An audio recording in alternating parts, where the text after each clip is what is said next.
All right, hello everyone. It is March 3rd, 2025. Been a while since I've done an update, so there's definitely a few things to go over. I don't really do recordings over the weekend. I probably should, but I did not.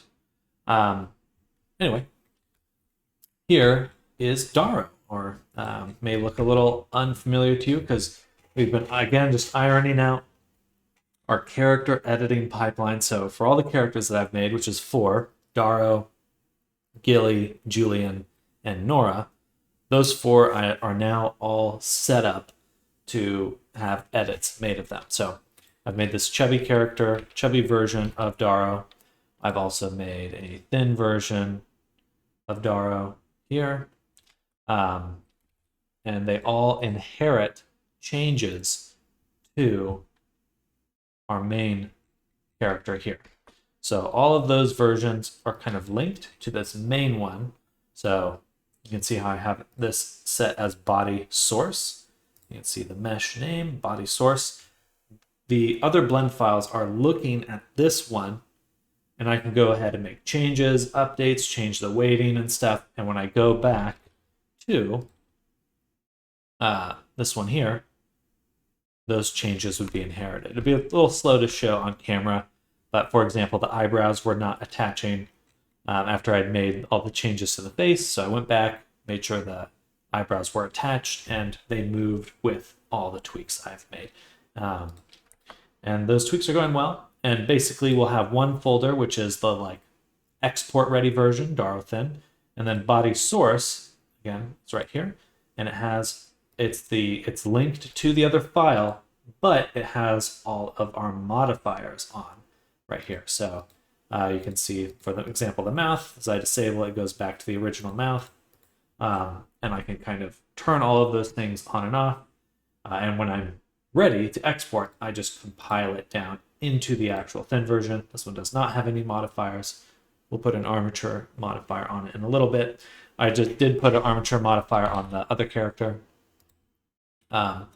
But it did take a while to go through because I had to go through each mesh, each character, and recreate this symmetrical map, which is probably a little hard to look at here.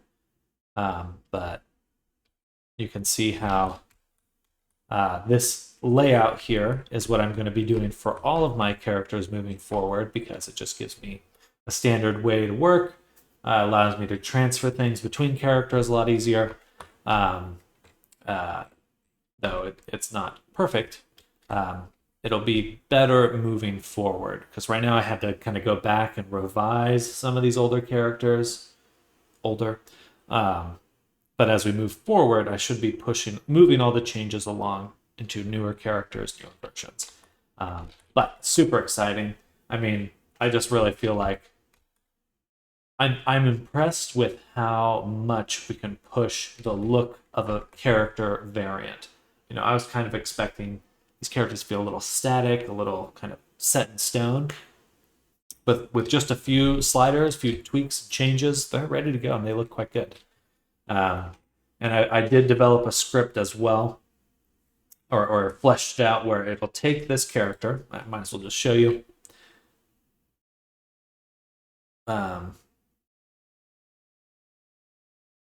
I'll show you some other time.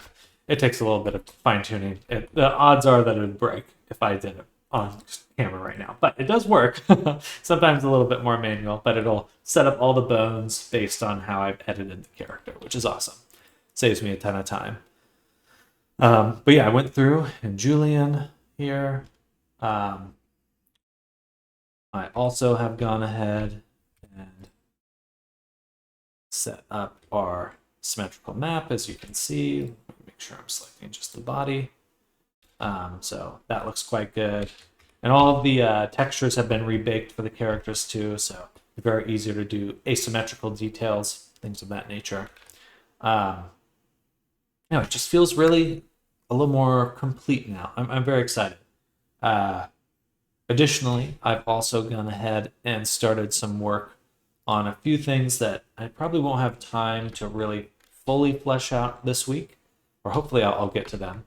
I'm hoping to have kind of cast of characters really fleshed out, maybe 10 to 12 ready to go characters. And then I've been experimenting with doing some town generation. So this is all like kind of placeholder, very simple versions, but you can see we have the town here, this little town generator. And it's more like a warehouse or more of a modern city generator.